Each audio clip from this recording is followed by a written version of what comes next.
engine wine သုံးဆွဲသူတွေအနေနဲ့မဖြစ်မနေသိကိုသိထားတဲ့ engine wine ထဲမှာဘယ်လိုမျိုး additive တွေပါဝင်လဲဆိုတာကိုနည်းငယ်မျှဝေပေးသွားမှာဖြစ်ပါတယ်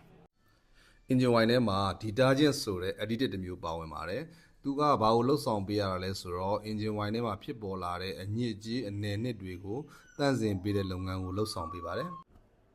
နောက်ထပ်ပါဝင်တဲ့ additive တစ်မျိုးကတော့ dispersant လို့ခေါ်တဲ့ additive ဖြစ်ပါတယ်အဲ့ဒီလိုဖြစ်ပေါ်လာတဲ့ညစ်ကြေးတွေကိုစီလန်းကြောင်းထဲမှာပိတ်ဆို့နေခြင်းကနေပြီးတော့ကာကွယ်ပေးတာတွေ engine ရဲ့နံရံတွေမှာကန့်ညှိနေခြင်းကနေပြီးတော့ကာကွယ်ပေးတဲ့လုပ်ငန်းတွေကိုလှုပ်ဆောင်တဲ့ additive တစ်ခုဖြစ်ပါတယ် engine မှာဂျိုးတွေကန့်ညှိနေခြင်းမကန့်ညှိနေခြင်းက dispersant additive ပါဝင်မှုမပါဝင်မှုနဲ့များစွာသက်ဆိုင်ပါတယ်ပုတ်တိုင်မှုတွေကြောင့်ဖြစ်ပေါ်လာတဲ့ပွန်းဆာမှုတွေကိုကာကွယ်ပေးနိုင်ဖို့ရာအတွက်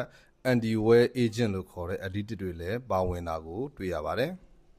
C ဟာပူခြင်းနဲ့အေးခြင်းကြောင့်ပြစ်ချင်းကျဲခြင်းတွေကိုများစွာပြောင်းလဲခြင်းမဖြစ်အောင်ထိမ့်သိမ်းပေးနိုင်တဲ့ viscosity index improver လို့ခေါ်တဲ့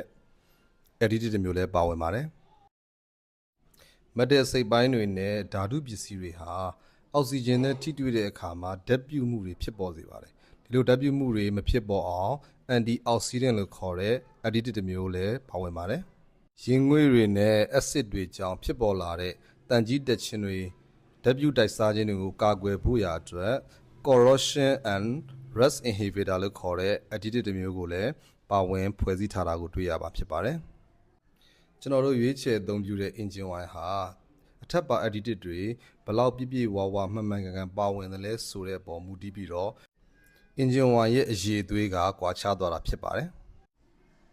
ဒီချက်တွေကိုသိထားခြင်းအပြင်မိတ်ဆွေတို့အနေနဲ့ engine wine ရွေးချယ်ဝယ်ယူတဲ့နေရာမှာများစွာအထောက်အကူဖြစ်လိမ့်မယ်လို့မျှော်လင့်ပါတယ်အားလုံးပဲကျေးဇူးထူးတင်ရှိပါတယ်